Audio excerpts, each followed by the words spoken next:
আসসালামু আলাইকুম, this is Sabbir. আশা করি সবাই ভালো আছেন। নতুন আরেকটি ভিডিওতে আপনাদের স্বাগতম। অ্যাকচুয়ালি আজকে যে বিষয়টি নিয়ে ভিডিও করব সেটি হচ্ছে বাইকের লুকিং গ্লাস। প্রত্যেকটা গাড়ির দুইটি লুকিং গ্লাস থাকে, একটি ডান পাশে এবং একটি বাম পাশে। আসলে আমরা অনেকেই এই লুকিং গ্লাসের ব্যবহার সম্পর্কে জানি না। এছাড়াও লুকিং গ্লাস দেখার একটি স্ট্যান্ডার্ড টাইম আছে, কতক্ষণ পর পর লুকিং গ্লাস দেখতে হবে। আশা করি আজকে ভিডিওটি দেখলে আপনারা সবকিছু জানতে পারবেন।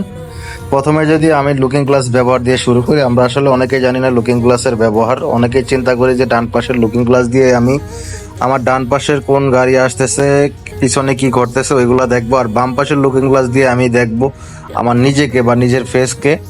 আসলে এই টোটালি এই থিঙ্কিংটা রং।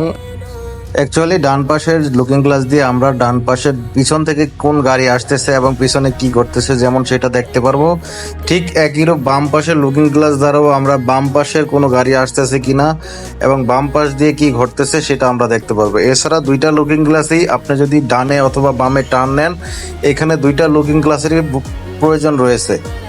এছাড়াও লুকিং গ্লাস দেখার একটি স্ট্যান্ডার্ড টাইম হয়েছে, সেটি হলো প্রতি 10 সেকেন্ড পর পর আপনাকে লুকিং গ্লাস দেখতে হবে।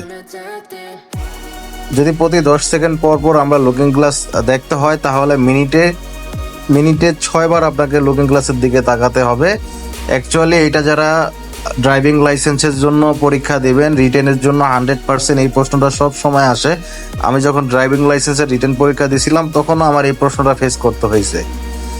সো আশা করি আজকের ভিডিওটা আপনাদের জন্য ইনফরমেটিভ হয়েছে। আমরা লুকিং গ্লাসের ব্যবহার সম্পর্কে জানতে পারলাম, এছাড়াও লুকিং গ্লাস দেখার যে স্ট্যান্ডার্ড টাইম ওইটা সম্পর্কে জানতে পারলাম। আশা করি আমার এই ভিডিওটি আপনাদের ভালো লাগছে। আর যদি ভালো লেগে থাকে আমার চ্যানেলটি সাবস্ক্রাইব এবং পেজটি ফলো দিয়ে পাশে থাকবেন। আসসালামু আলাইকুম।